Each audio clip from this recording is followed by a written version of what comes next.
Because if there's one thing that I'm going to do, it's buy a book in a series that I haven't even started that is completely out of order. Hello everyone, welcome back to my YouTube channel. Today I'm going to talk about the 56 books that I have on my physical TBR and a little bit about each of them. So please tell me right now whether I need to throw all of my plans away and pick up one of these books ASAP. So first up, let's talk about the 20 romances that I have on my physical TBR right now. To start, let's talk about Meet Me at the Lake by Carly Fortune.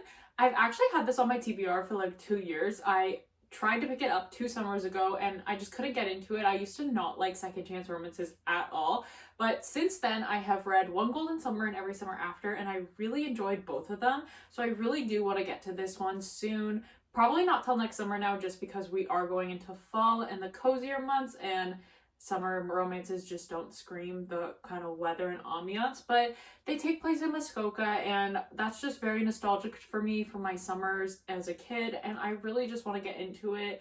And now I kind of like second chance romance a little bit more, so I feel like I'd have a better time in understanding and caring about the characters now. Next up, we have 2 Christmas romances, which is perfect for the upcoming months that we are heading into. First up, we have The Gingerbread Bakery, which is part of the Dream Harbor series by Laurie Gilmore. Every single one of these is just the perfect ambiance. Whatever season they are taking in, she captures it perfectly. This is her second Christmas one, and also the one that I've been waiting for the longest. I can't wait to see what she does with Annie and Mac's story. They are like the town rivals, and I just can't wait to see everything that she makes them do and everything that she makes them get thrown into to eventually like each other, because we can all feel the tension. We all know it's there. And then the second one I have is The Holiday Swap by Maggie Knox. This one is giving Hallmark. It's giving a Hallmark movie where it's small town, the sisters are swapping lives, and I just can't wait to see the dynamics and how it gets all pulled off, and I really do think it's gonna give all the small town cozy Hallmark vibes. Next up, I have Unloved by Peyton Corinne. I have recently read Unsteady, and I did enjoy that one. It wasn't like my top of the line hockey romances, but it was still super cute, and the couple was adorable by the end. But I was so intrigued by Ro and Freddie the entire time I was reading Unsteady, and I can't wait to see where they go in their own book. It is like student tutor, because they're both like in the same age range, but he is kind of falling behind in some classes and she is his tutor, and we kind of got glimpses of their dynamic in the first one, and she just deserves so much. Ro is such a hopeless romantic. I saw myself so much in her, and I just can't wait to see her finally find her happiness. Going along with hockey romances, we have Puck and Prejudice, which is a historical hockey romance. He is from present day, she is from 1812, and I also believe there's like a marriage of convenience going on in this one. I can't wait to pick this up soon when we get into the colder, cozier months where hockey romances are at the top of my TBR, so I can't wait to see where this one goes. I currently have 2 Ali Hazelwood books on my physical TBR. The first one is Problematic Summer Romance, which we are heading out of summer, so I probably won't read this one until next summer unless I'm feeling like on a cozy day I need something super cute, super light, super fluffy. It takes place in Italy. It is the follow-up of Not in Love, which I've not read yet, but I can probably read that one and then read this one after. But I also think they're just interconnected. Like, I don't think you have to read Not in Love to read this one.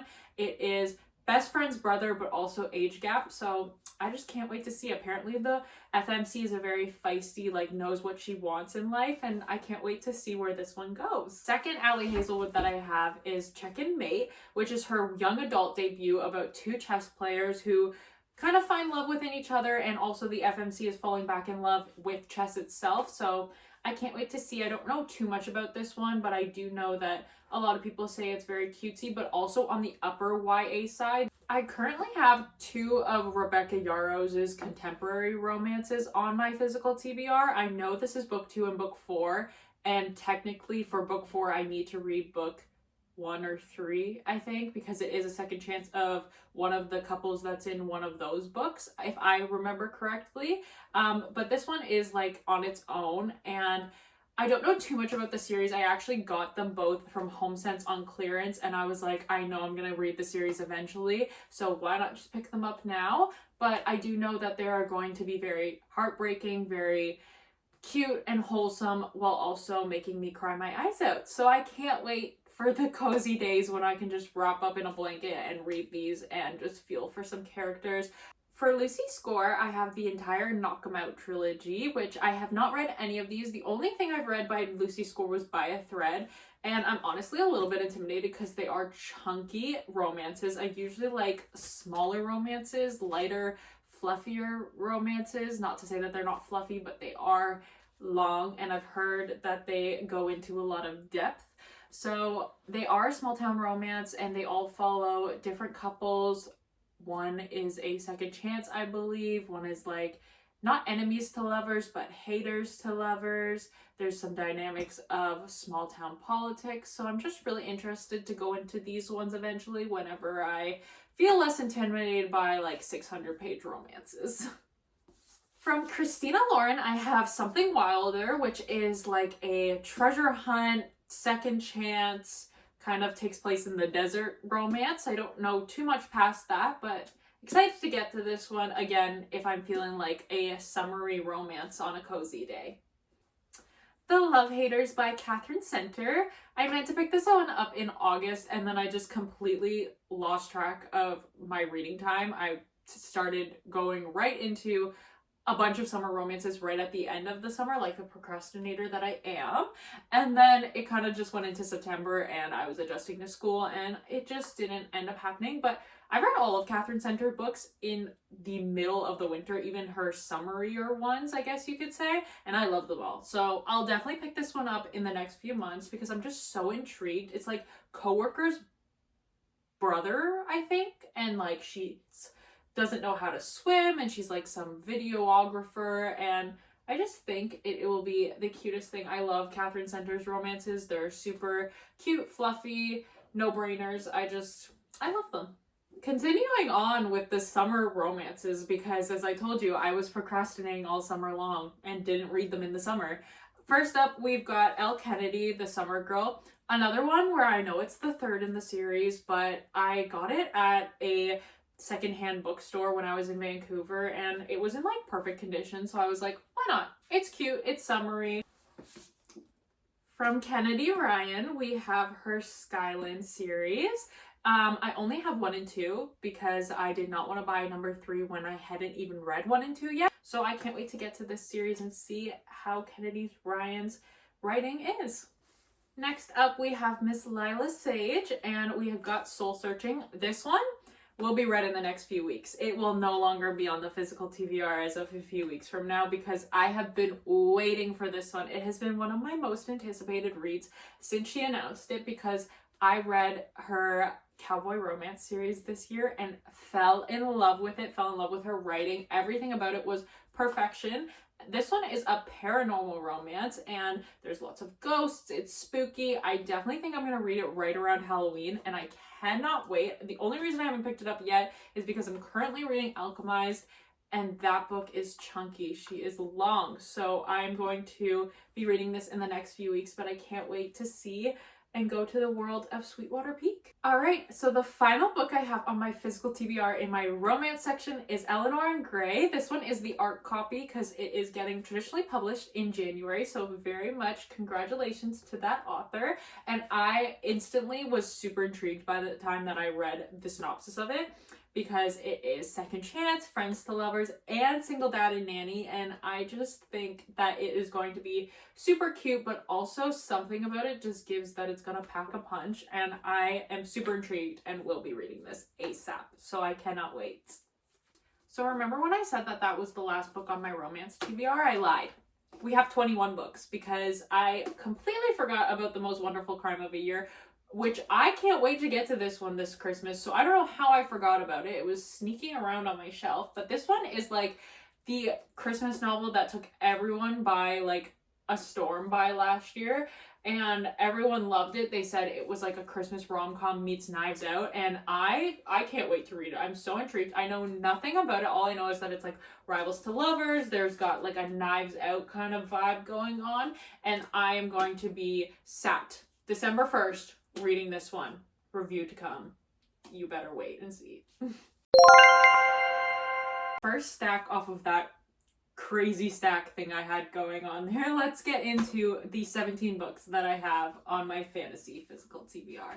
Starting off with the Book of Doors. I actually started this one last year and then I just could not get into it. So somebody please convince me, because the concept is so intriguing to me. I don't know, I just couldn't get into it. But basically it follows a bookstore worker who gets gifted a magical book in the real world, and those books all have magical properties to them, but obviously there's people that want them, because who wouldn't want a magical book?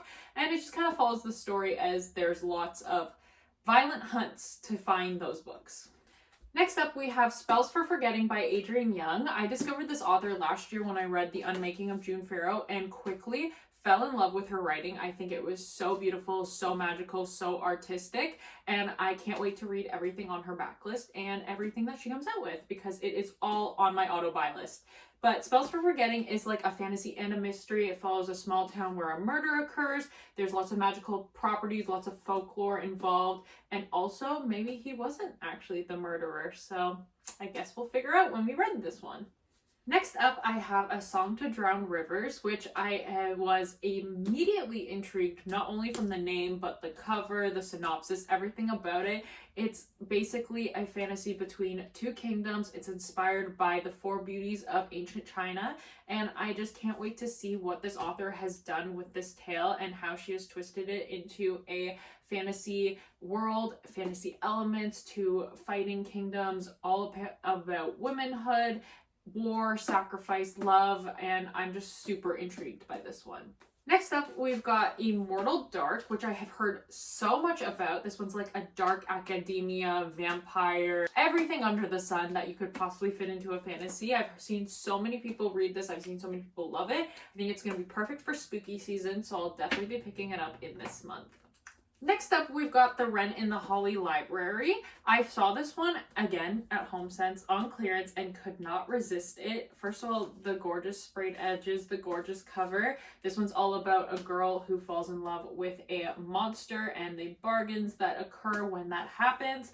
And I can't wait to see where this story goes, learn more about it. It takes place in like New York City, so maybe it's like an urban fantasy. I'm not too sure, but I'm very intrigued. In this stack, we've got The Courting of Bristol Keats. I have messed up that name 1,000 times, but that is the title of the book, and I'm very excited. This follows two sisters, and one of them is falling in love with the king of a fae world, and obviously he can't be trusted, so what happens when that occurs by the end of the book? This next series I cannot wait to get to. I have one paperback and one hardcover, and that's really bothering me. However, my sister gave these to me because she ordered two by accident, so she gave these to me, so thank you to her. But I'm super excited to get to these ones. There is so much fantasy involved. There's so many magic systems. There's mystery. And I just can't wait to see. I've seen so many reviews about this series. I've seen so many people absolutely adore it. And there's a third one out. And I just can't wait to see everything about like the Legend-born society. I've heard it's like sort of similar to like King Arthur, if I believe. Yeah, the descendants of King Arthur's knights. So I'm just very interested to see where this one goes. And I think it'll be perfect for winter. So let me know if you've read this one, because I need to start it ASAP.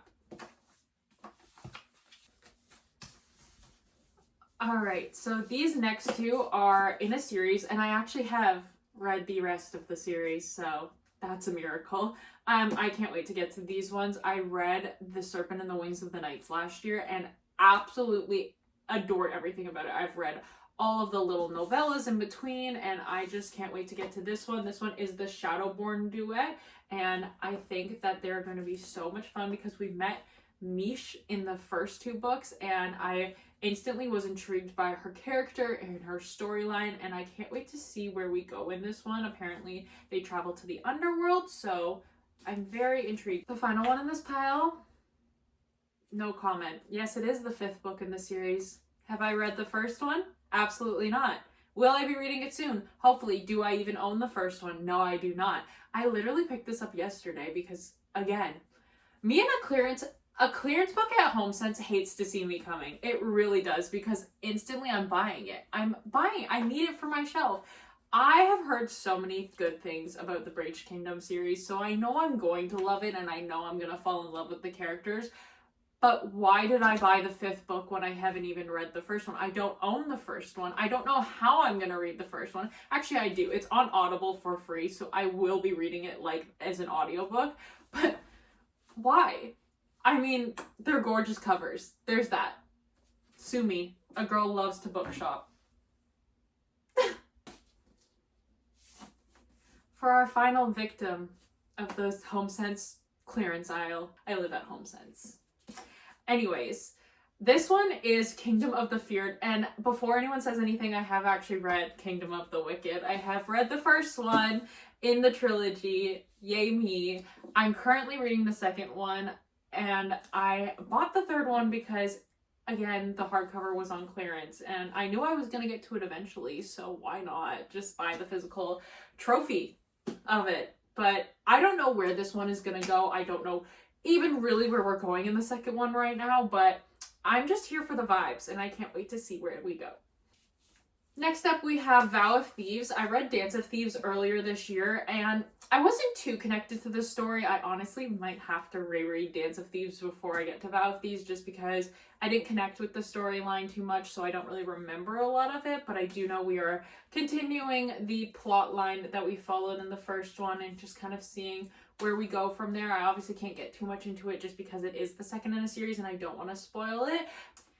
Alright, to start off my physical TBR of all of the Blake books, we've got January's, which is like a collection of short fiction work that are all magical folklore, magical fairy tale retellings, just everything that is so intriguing to me. And I definitely think I'm going to read this in like sections, like just read the folklores one by one by one by one. It'll take me a while to get through, but I just think that'll be such an enjoyable experience and make it so intriguing and so enthralling. I just think her writing is so beautiful. So much is encapsulated in it. Her love for the art, her love for literature, and I just think that she writes the most amazing storylines. Following up on January's, we've also got the Atlas Paradox and the Atlas Complex. I read the Atlas 6 last October, and I haven't gotten a chance to get to these yet because they are a heavy storyline, and by heavy I mean that there is so much intricate writing that it takes my brain about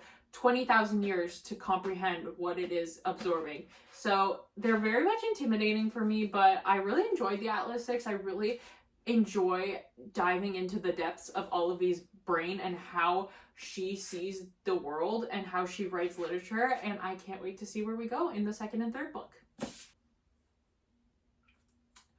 Are we even surprised that Six of Crows is up here? Because how long have I been saying that I'm gonna read Six of Crows soon?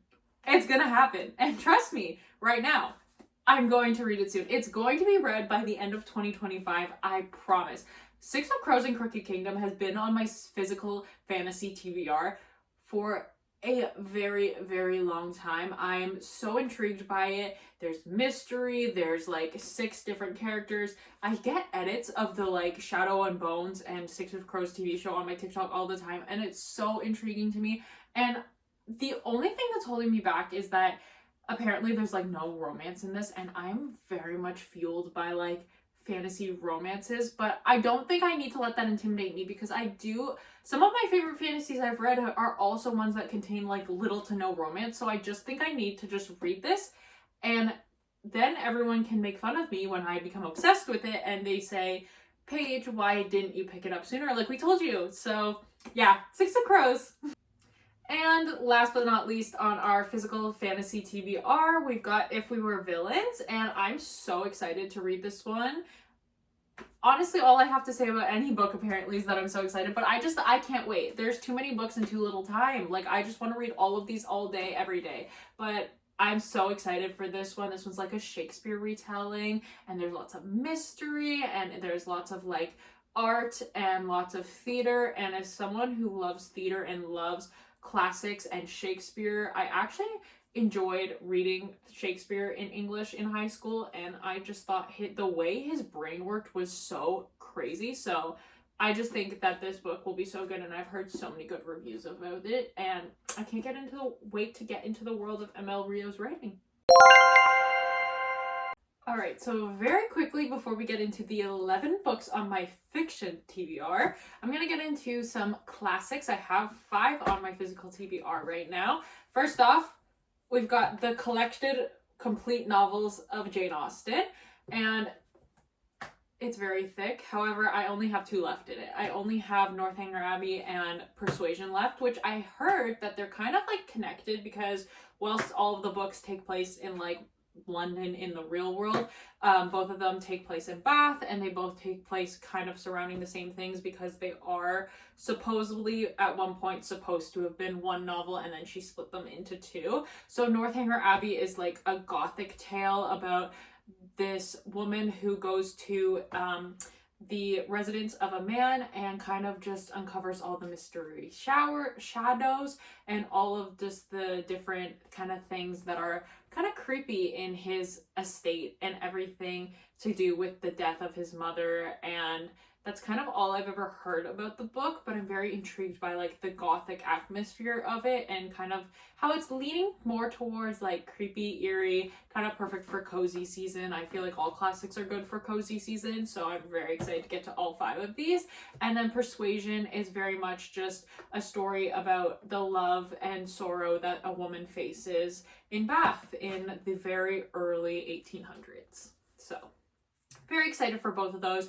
And then I will have read all of Jane Austen's work, and I'm very excited for that, because Pride and Prejudice is one of my favorite classics ever. I think about it all the time, and it's just such a beautiful art of literature.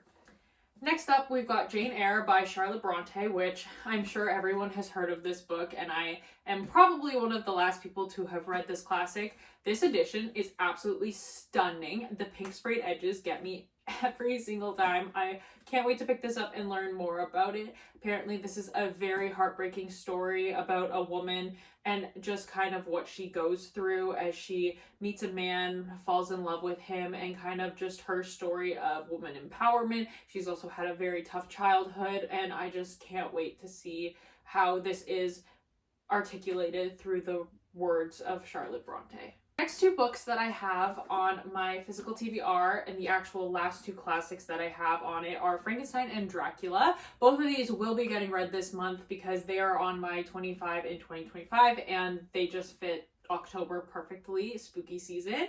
Frankenstein is the story of a monster and his creator, and all of the drama that goes into that. It's a very short book, so I don't think it'll take me too long to read, but I am intimidated because I just feel like it's such a well-loved historical like classic, and it's also kind of spooky, and I don't like spooky, so I'm kind of scared.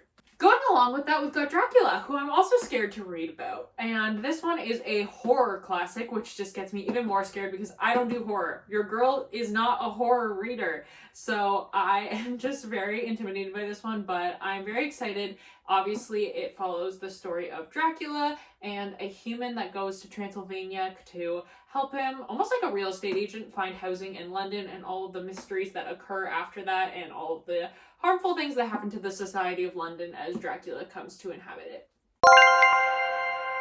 We're going to get to the 12, yes 12, not 11, because if there is one theme to this video, it's that I cannot count. The 12 books on my physical fiction TBR. Let's start with Dear Dolly by Dolly Alderton. This one has been on my physical TBR for a while. It's just like a collection of like advice columns, I guess, that she wrote throughout her years, because she is known to have a lot of wisdom, a lot of character growth in her life that she has used to write out this advice to younger readers. The only thing that was stopping me from reading this is that I have the unpopular opinion that I didn't really connect or like everything I know about love. So I'm kind of scared to go into this because I'm not sure if her writing's just not for me, or if I just can't connect to what she's writing about. I'm not really sure, but If you've read this, convince me that I should. Alright, so to enter the world of R.F. Huang, I have Babel. I have not read an R.F. Huang book yet, but I have been wanting to forever. And this one takes place in like 1828, so it's kind of like a historical fiction. There's societies, it takes place in Oxford University. I'm just thoroughly intrigued by this. Apparently, it's like very heavy in the literature aspect of it, so I'm very intrigued by that concept, and there's lots of translations in it, and by translations I mean like it focuses around a person who is going to the Society for Translations at Oxford University, which is what the name Babel comes from, and that's kind of all I know about it. So I'm kind of going in with very little knowledge, but I am going to get to this very soon because it sounds like the perfect winter read. To say goodbye to the world of Nantucket in the Ellen Hildebrand world, I have Swan Song. I had read 2 Ellen Hildebrand books this summer, and I just thought her writing was so wholesome and so cute and just so interesting, the way that she wrote about all of these people on one island. And I now need to go to Nantucket because I'm just so intrigued by it. Swan Song is the final in the Little Nantucket series, and I'm not ready to say goodbye to these characters. I think it's the perfect summer read, so I'll probably leave this one till next summer, but I'm very excited to get to it. Up next, we have The Wedding People, which is high on my physical TBR. Like, I need to get to this one ASAP because I am so intrigued by the storyline. I've heard so many people love it. This actually was given to me by my aunt. My aunt read it and she was like, you have to read it. It was so good. Apparently it's heartbreaking. Apparently there's times where you want to laugh. There's times where you want to cry. And I'm just so intrigued to see where we go with The Wedding People. Apparently there is trigger warning, so please check that if you are thinking of checking it out. But it follows our leading lady, who is the only one on the island who's not part of the wedding party, and she somehow gets caught up in the chaos of the wedding and the bride. So I'm excited to get to this one. This book is something that has been on my physical TBR for quite a while now, and I will admit that I am not going to read this book. I'm going to audiobook it because the audiobook is read by none other than Meryl Streep, and I have heard so many good things about the audiobook. This is quite literally just a tale of a mom telling her 3 daughters about her childhood and her childhood love for the stage, the arts, and also an actor. And I just think this one screams spring, so I could wait until March, April-ish to read it, but I also know that I might read it in February because I'm going on a fun trip that kind of screams spring. This would not be a TBR video if I had not talked about a TJR book, which I am so excited to get to Atmosphere. I didn't think I was going to get a physical copy of Atmosphere because I do not like the North American cover of it. I don't know, it just doesn't intrigue me, but this one is the UK cover and it's stunning. It's absolutely gorgeous. I picked it up when I was in Scotland earlier this year when it had just come out, and I could not resist this cover. I'm so excited for it. TJR is one of my favorite fiction authors. I have so much love for her work, and I'm so excited to read about some astronauts in space. Vintage Contemporaries is a book that I have also tried to pick up before in the past and put back down, but I'm still thinking I'm going to read it. I've had it on my physical TBR since the start of last January. However, I'm very intrigued by the concept. It takes place in New York City. I love New York City. The city is so gorgeous, and it just kind of follows our main character as she travels throughout New York City and then into motherhood as she's juggling marriage, parenthood, and also her job. And I'm so intrigued by the concept. I just don't know if the writing's for me. So if you've read this book, let me know how you liked it. After that, Frederick Bachman. That is my TBR, everyone. I have only ever read A Man Called Ove by him, and I loved it. I thought his writing was so beautiful, and as so many people say, he just knows how to write a story. He just knows how to capture an audience. So First off, we've got Anxious People. I think this one will be super cute, super wholesome, and super funny. It is like a bank robbery hostage apartment tour situation, and I just think it brings so many people together that you would never have thought we're going to be in a room together, and I'm super intrigued by the concept and everything that everyone says about how good this book is. So I'm very excited. After that, I've got Beartown and The Winners. So this is book 1 and book 3. I don't have book 2. However, I am still on the search for it. I haven't even started book 1 yet, but I'm definitely going to get to these this winter because it just gives winter vibes. Apparently, it is a very heartwarming and heart-wrenching book series about a small town and their love for ice hockey, and it goes into so much more depth, of course, than that, but I am very intrigued by this series, and so many people say I need to bring tissues, so the box will be with me. I'll have my blanket, my tissue box, and my book, and me.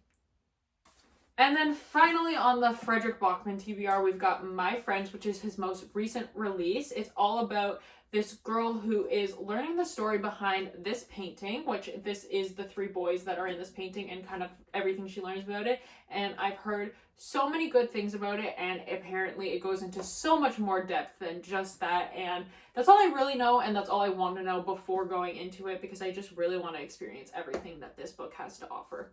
And the final book on my physical TBR, A Little Life. I think that any book I have said I'm terrified to read so far, you should just ignore, because this one, that's the winner. I am absolutely terrified to read this, but I also want to experience it. I know it's going to rip my soul apart. I know it's going to make me feel every single feeling I have ever thought of in my life. However, I still want to read it. It is the story of 4 roommates or 4 friends and all of their struggles, and I just think that from what I've heard, I haven't heard a lot other than the very long list of trigger warnings. I think that it's an important story because mental health is something that everyone goes through and something that everyone has their own connection and story with. And I think that it is something that needs to be represented. So I'm very intrigued. However, if I have been misled and this is actually not something that I should read, please let me know in the comments, because I know that there is lots of people who say that it is a hard read, and I have fragile mental health, but I also am very intrigued by psychology and mental health, and I can handle darker and deeper books. However, if it's just like a complete no, please let me know. Thank you. So that was the 56 books that are currently on my physical TBR. However, it is always growing because your girl loves to book shop. Book shopping is literally the key to happiness. I don't make the rules, I just follow them. And since the start of the year, my physical TBR has gone down by like over 50 books because I used to have over 100 on it. So I would say that deserves a trip to the bookstore. Anyways, thank you so much for watching.